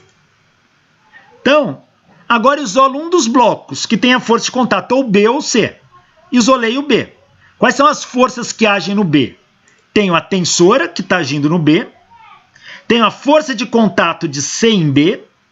E tem a força de atrito em B. Esse sistema se movimenta para cá. Aplico a segunda lei de Newton a ele. Somatório das forças é igual a massa vezes aceleração. Quem está a favor do movimento menos quem está contra. Então, tensora menos força de atrito em B menos a força de C em B é igual a massa de B vezes aceleração. Como ele pediu a força de C em B, então, menos a força de C em B é a massa de B vezes a aceleração. Passo o T para cá, menos T. Passa o menos FATB para cá, mais FATB. Então, a força de C em B é a tensora menos. Ó, aqui é menos, eu multipliquei por menos 1. Então, ficou tensora menos massa de B vezes A, menos a força de atrito em B. Força de C em B, tensora menos massa de B vezes A, menos força de atrito de B é o coeficiente de atrito de B vezes a normal de B. Mas normal de B é igual ao peso de B, que é igual a massa de B vezes gravidade. Então, a força de C em B ficou assim. É a tensora menos a massa de B vezes a aceleração, menos coeficiente de atrito de B vezes a massa de B vezes a gravidade. Substituindo os valores, a tensora calculamos em 333,6 newtons, menos massa de B, 30, aceleração 5,64, menos coeficiente de atrito de B, 0,2, massa de B, 30, gravidade 9,81. Fazendo esta conta, a força de C em B é 105,54 newtons.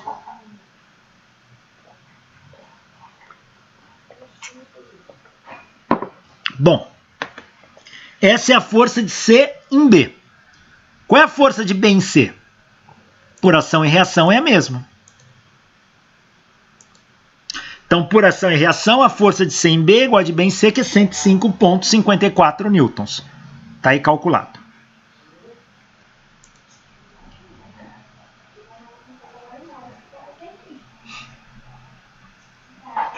Este outro problema aqui. Ó. Uma pessoa aposta com outra que pode manter um corpo de 2 kg parado na frente de um carrinho, como mostra a figura, sem usar ganchos, cordas, pregadores, ímãs, colas, adesivos e etc.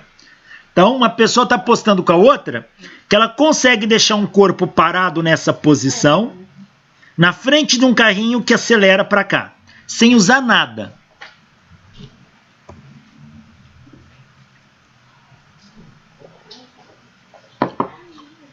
Aceita a aposta, a pessoa passa a empurrar o carro para frente. O coeficiente de atrito estático entre o corpo e a superfície frontal do carrinho é de 0,6. Item A. Qual a aceleração mínima do carrinho que garante a vitória da primeira pessoa? Ou seja, qual é a aceleração mínima que o carrinho tem que ter para que o corpo não caia? Item B. Qual a força de atrito com esta aceleração? Se você atingir essa aceleração onde o corpo não cai, qual é a força de atrito que age ali? Item C. Calcular a força de atrito se a aceleração for o dobro da calculada no item A. Item D. Mostrar que qualquer que seja a massa do bloco, não haverá queda se a aceleração for maior ou igual à relação entre a aceleração gravitacional e o coeficiente de atrito estático. Vamos ver. O que ele deu aqui é que o coeficiente de atrito vale 0,6. Tá aí. E a massa do corpo, 2 kg. Então, são os únicos dados que eu tenho. Então, ele quer apostar que ele consegue deixar esse corpo parado sem cair, sem usar cola, sem usar nada aqui. Basta empurrar o carro para frente aqui com uma aceleração A. Então, a primeira pergunta é: qual a aceleração mínima que o carrinho tem que ter para que o corpo não caia? Vamos ver. Vamos fazer o diagrama de corpo livre. Tem o peso do carro, a normal do carro. Tem o peso do corpo,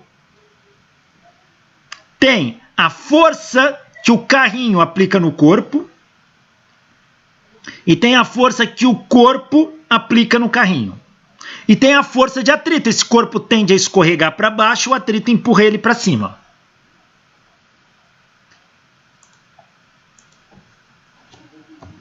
Vamos isolar este corpo aqui, ó. Porque o que me interessa é o corpo, não é o carro. É este aqui, ó. Então vamos isolar esse corpo. Quais as forças que agem nele? O peso, a força de atrito e a força que o carrinho aplica nele. Que eu chamei de CB aqui, não sei por que CB. Eu acho que eu devo ter usado a mesma letra do item anterior e não mudei aqui. É a força do carrinho, ou do carrinho no bloco. Desculpa, do carrinho no bloco. Tá aqui. Então tá aí. Aplico a segunda lei de Newton. Somatório das forças igual a massa vezes a aceleração.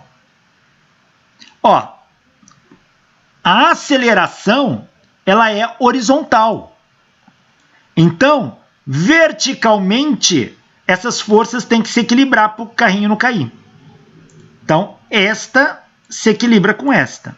Então, horizontalmente, só tem um movimento no horizontal aqui, ó. Então, a força do carrinho no bloco, que é igual a normal, porque normal é o apoio no corpo, que é igual a normal, é o produto da massa pela aceleração. A massa vale 2, a aceleração eu não tenho, é A. Então, a normal, o que é normal? É a força que o apoio aplica no corpo. Quem é o apoio? É o carrinho que está aqui, ó.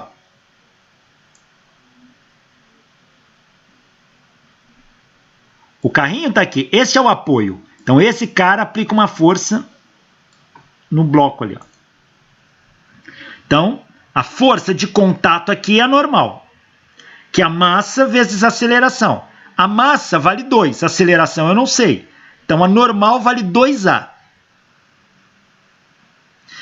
Quanto que vale a força de atrito estático aqui?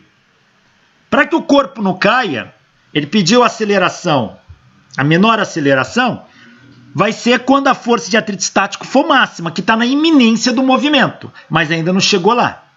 Então, a força de atrito estático é máxima aqui. Ela é o coeficiente de atrito estático vezes a normal. Mas a normal, que é essa força aqui, ó, vale 2A.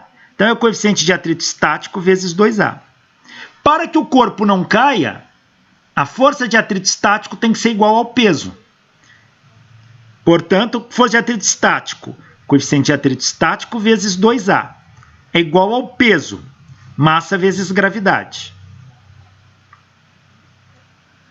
A massa vale 2, então é 2G. O peso vale 2G. Então, eu estou dizendo que isto é igual a isto. Ora, 2 de um lado, 2 do outro, mete a vara. Ó. Corta, corta. Ficou μA é igual a G. μA é igual a G. Então, a aceleração mínima vai ser G sobre μ estático. G sobre μ estático. Como G vale 9,81 e o coeficiente de atrito 0,6, 9,81 por 0,6 dá uma aceleração de 16,4 metros por segundo ao quadrado. Significa que se esse carrinho acelerar a 16,4 metros por segundo ao quadrado, o corpo ali na frente não cai.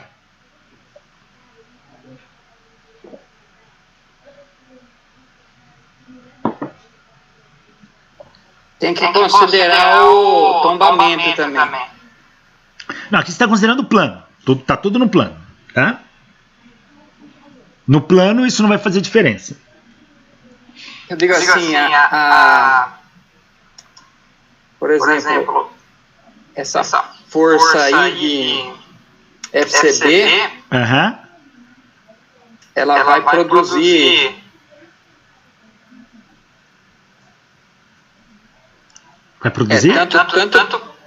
tanto o peso como o FCB vai produzir um torque ali, né? Ah, veja, mas você está considerando corpo rígido. A gente não está tratando disso ainda. A gente está tratando todo como se fosse sistema de partícula. Então, esse corpo é pequeno bastante. Esse corpo é pequeno bastante para evitar a rotação dele, tá? Então não tem torque. A gente não vai levar em conta o momento de força, nada disso. Mas você tem razão. Um corpo grande, eu precisaria garantir não só que a soma das forças em Y dê zero, mas a soma dos momentos também.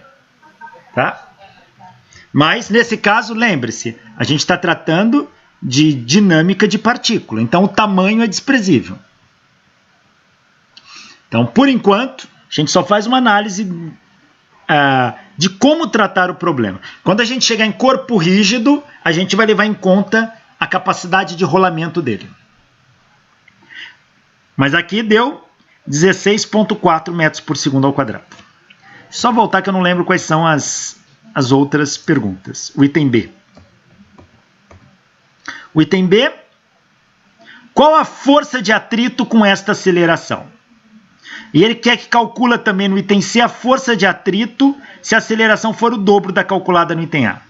E depois quer que mostre que qualquer que seja a massa do bloco, não haverá queda se a aceleração for maior ou igual à relação entre a aceleração da gravidade e o coeficiente de atrito. Tá ok.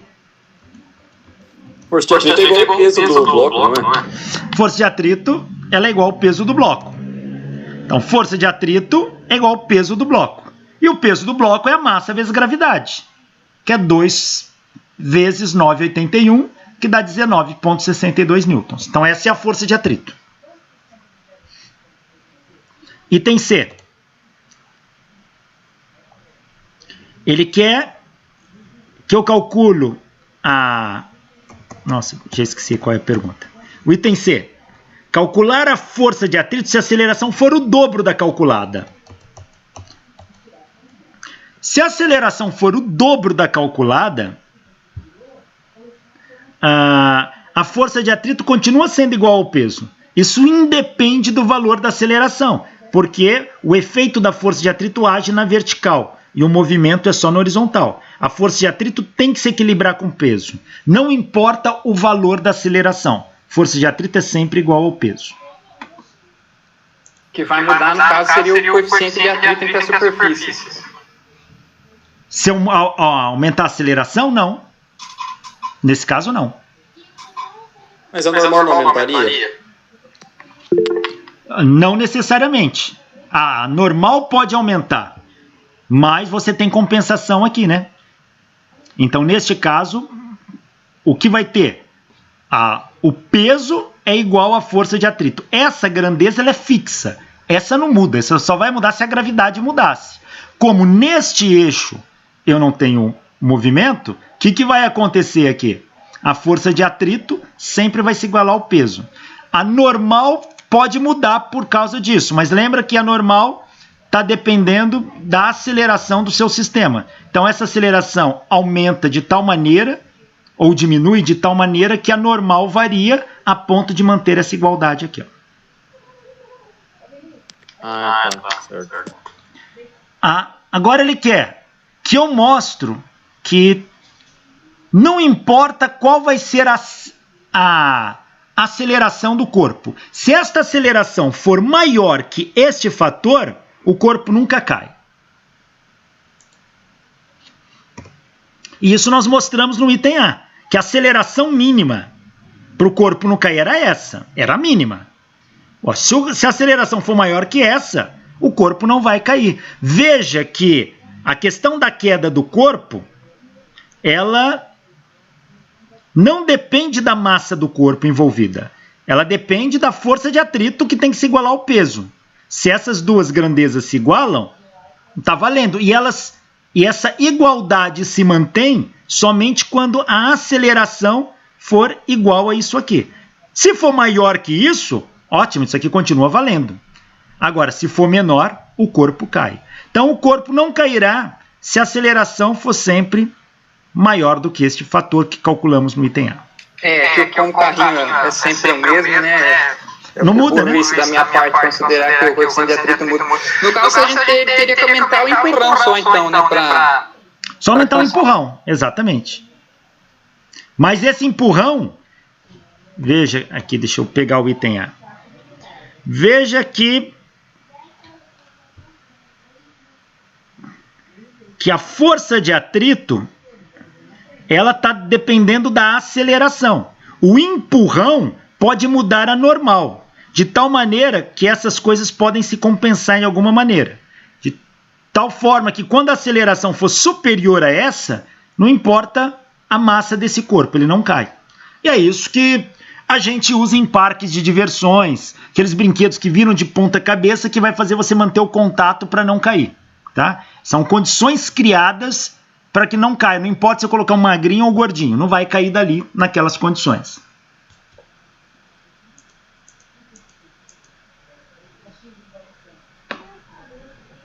Só ver que horas são aqui. Faltam 20 minutos, dá tempo. Olha esse aqui, ó. Newton mostrou que todo corpo animado de movimento circular uniforme possui uma força resultante que aponta para o centro da curva, sendo denominada força centrípeta, expressa por força centrípeta é igual a massa vezes a aceleração centrípeta, que é igual a mv² sobre o raio.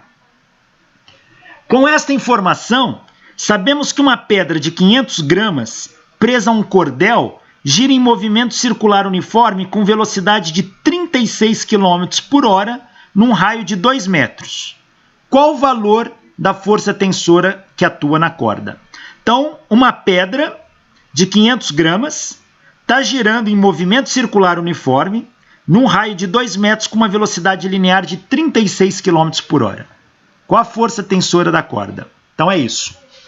A massa, que é de 500 gramas, o raio 2 metros e a velocidade aqui, ó,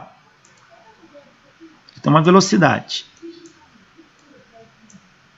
Vale 36 km por hora.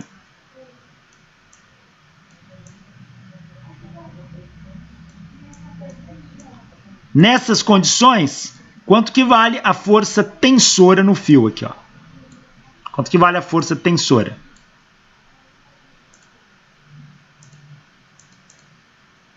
Bom, eu tenho uma tensora aqui.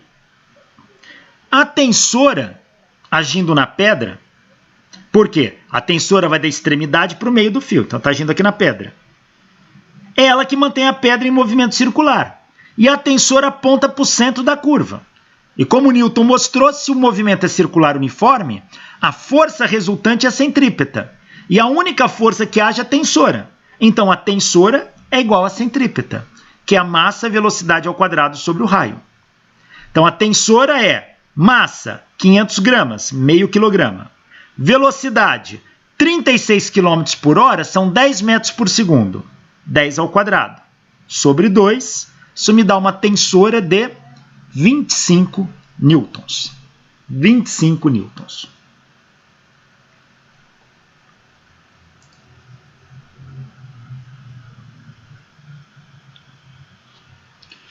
Olha esse aqui, ó. Determinar qual a menor velocidade que um carrinho de montanha-russa pode realizar num looping. Então, qual é a menor velocidade que um carrinho de montanha-russa pode realizar num looping? Então, o looping é aquele brinquedo de montanha-russa onde o carrinho desce e dá uma volta aqui de ponta cabeça. Ó.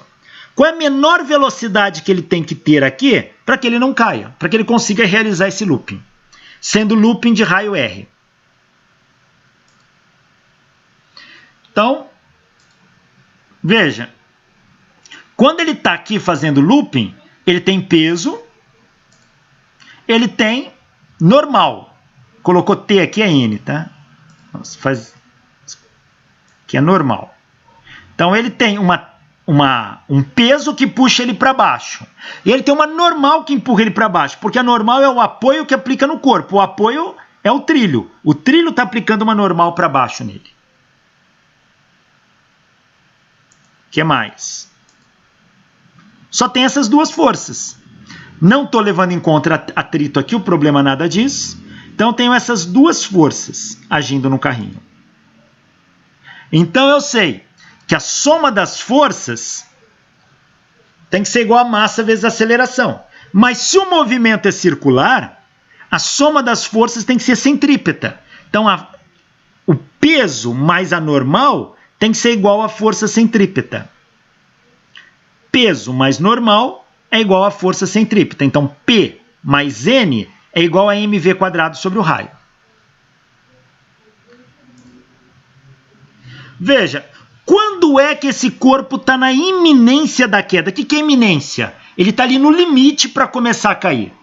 Ele vai estar na iminência da queda quando ele perder contato com o trilho. Se ele perde contato com o trilho, deixa de existir a normal, porque a normal é a força de contato com o trilho. Se ele perde contato com o trilho, a normal desaparece.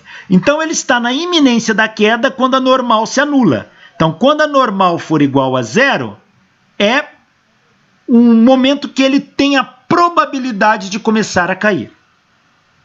Então, se ele tiver uma velocidade nessa condição, essa é a menor velocidade.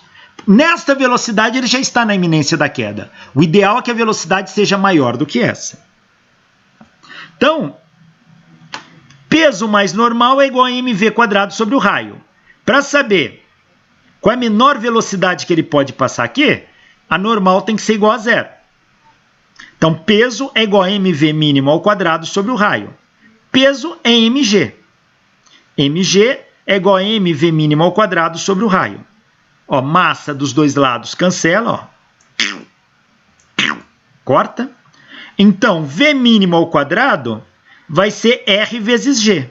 Então, V mínimo é a raiz quadrada do raio do looping vezes a gravidade.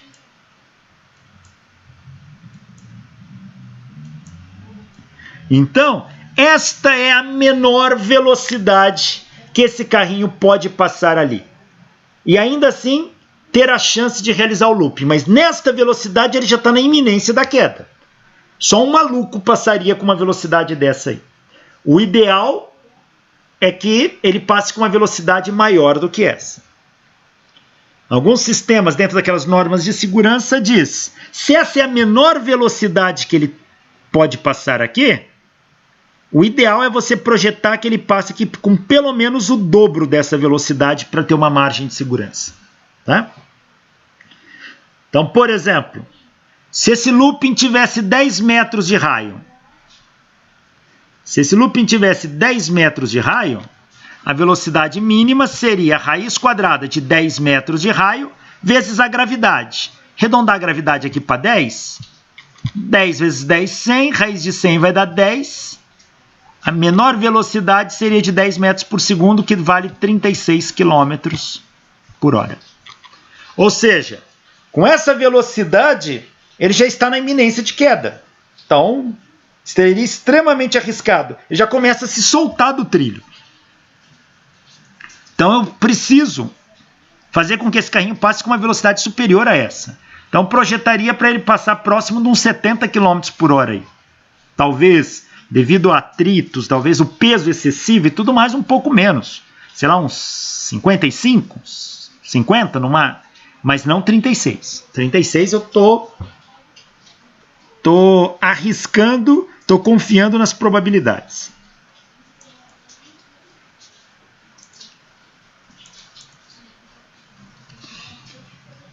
Aqui que a gente estava comentando agora há pouco, ó.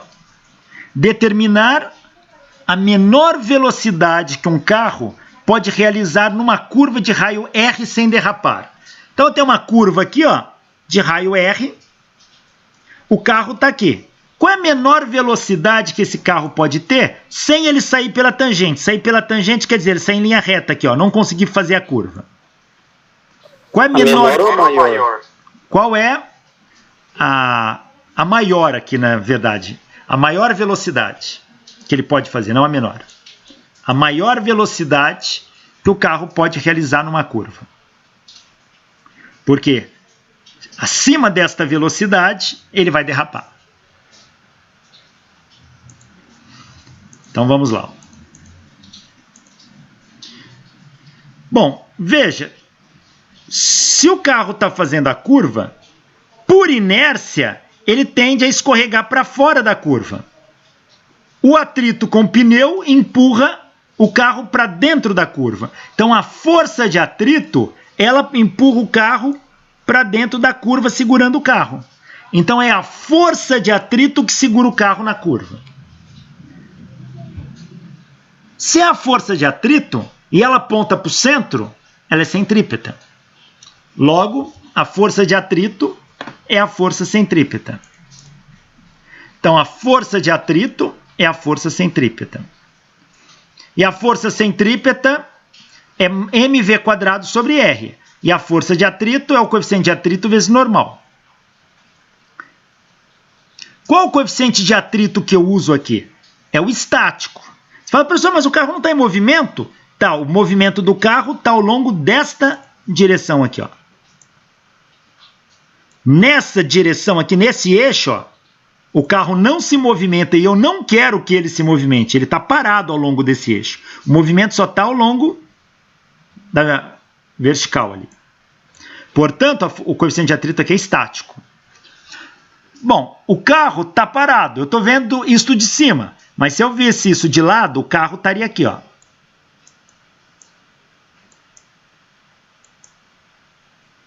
Aqui eu teria a roda do carro.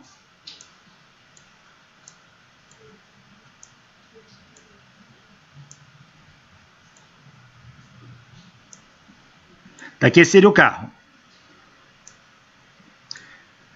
Visto de lado, quais são as forças que agem nesse carro? Bom, eu tenho o peso que puxa ele para baixo e a normal que empurra ele para cima. E a força de atrito que empurra para dentro da curva aqui, ó. Ora, aqui não tem um movimento para cima e para baixo. Então, peso é igual a normal. Então, se aqui é coeficiente de atrito vezes a normal, como a normal é igual ao peso, então, onde está normal eu troco pelo peso. Então, é coeficiente de atrito vezes peso é igual a mv² sobre o raio. Peso, quem é? É massa vezes gravidade. Então, coeficiente de atrito vezes massa vezes gravidade é igual a massa v² sobre o raio. Ó, massa corta. Então, o coeficiente de atrito é V² sobre R. V² é μ vezes R. V é a raiz quadrada de μ vezes R. Esta é a maior velocidade com que o carro pode fazer a curva. Ela depende do raio da curva e depende do coeficiente de atrito entre o pneu e o solo. Então, é claro, se o asfalto não foi alterado, ou seja, não tem areia no meio do caminho, não tem óleo, não tem nada, a estrutura do asfalto é mais ou menos uniforme, o coeficiente de atrito é constante. Portanto, a velocidade varia com o raio de curvatura. Quanto maior o raio de curvatura, maior a velocidade com que eu posso fazer essa curva.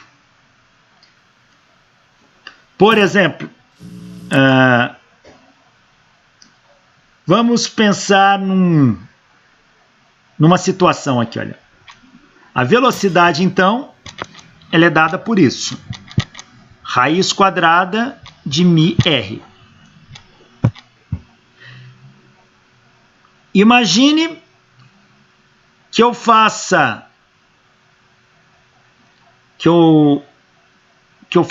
descreva uma curva de raio 20 metros.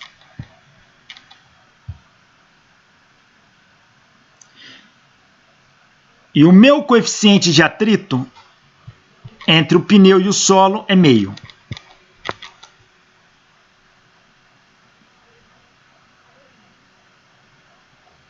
Vamos colocar aqui 200 metros. 20 metros é muito pequeno, não dá para pensar numa rodovia. Uma curva de raio 200 metros e um coeficiente de atrito meio.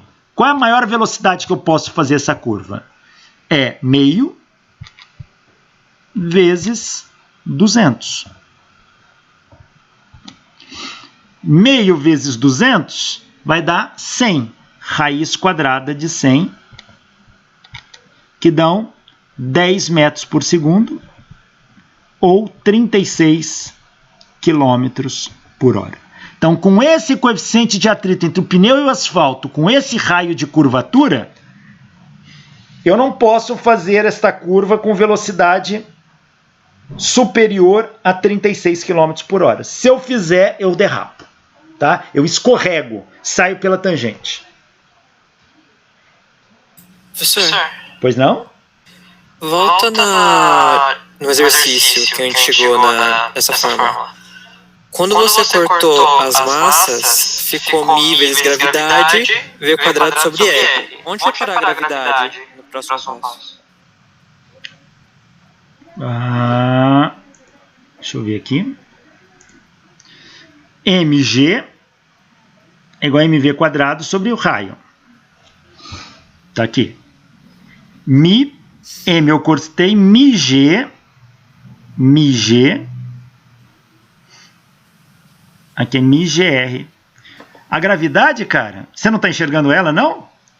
Não. Não? Os puros de coração enxergam. Tá vendo aqui, ó? Tá faltando, né? Tá faltando. Não faz nem sentido, né? Porque o raio tem dimensão de distância. O coeficiente de atrito não tem dimensão, então tá errado. Obrigado. Que a gente na hora Muito bem observado. Muito bem observado. Eu fiz isso de propósito. Tá aqui, ó. O μ vai ser... A velocidade vai ser a raiz de μgr. Então, aquele cálculo que eu acabei de fazer está errado. μgr. Tá aqui. Então, por quê? Aqui é μg vezes r dá v². Então, v², faltou um g aqui. Muito bem observado. Então, vou colocar aqui a equação correta é essa. Velocidade é a raiz quadrada de μg. Ou seja, depende do coeficiente de atrito, depende da gravidade e depende do raio. Tá? A análise que nós fizemos continua verdadeira. Se o asfalto não muda, isso aqui é constante. A gravidade é constante, portanto a velocidade é uma função direta do raio. Mas o cálculo que fizemos está errado, faltou o g. Então vamos criar uma situação hipotética de novo. Naquele mesmo problema, vamos fazer a conta. Meu raio é de 200 metros, meu Mi é de meio, e o meu G vou arredondar para 10, só para fazer a conta. Então, qual é a velocidade? É a raiz de μGr. Então, V vai ser a raiz de meio vezes 10 vezes 200.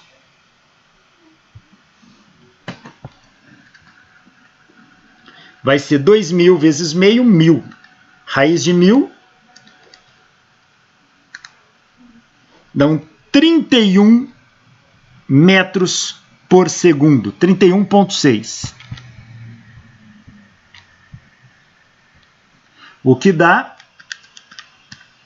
113 km por hora. 114 km por hora.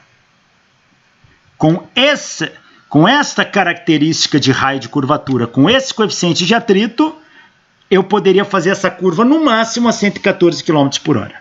Se eu fizer com uma velocidade superior a essa, eu saio pela tangente. Obrigado pela observação. Não sei quem falou, que eu só estou vendo a minha tela, mas obrigado. E aí depois eu preciso corrigir esse slide que ele está errado. Agora está um pouco mais razoável a resposta que a gente obteve, né? Em termos de valores, sim. Mas ainda assim, 200 metros é um raio bem... É um raio grande. Um pouquinho grande. É um raio grande, Mas acho que... É uma curva bem aberta.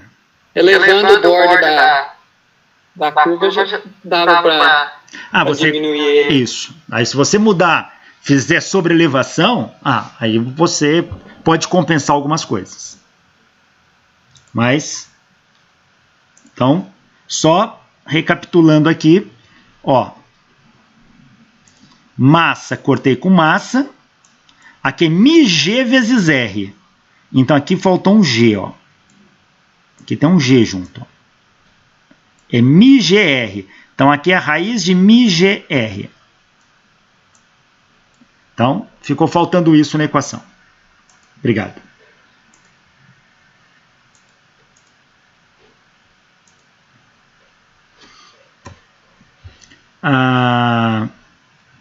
Deixa eu ver que horas são. Já. Bom, pessoal, eu agradeço a atenção e a paciência de todos. Na próxima aula, a gente retoma essa parte de leis de Newton e vamos falar sobre força de arrasto, que é um outro tipo de força de atrito. Mas isso, assunto da nossa próxima aula. Muito obrigado.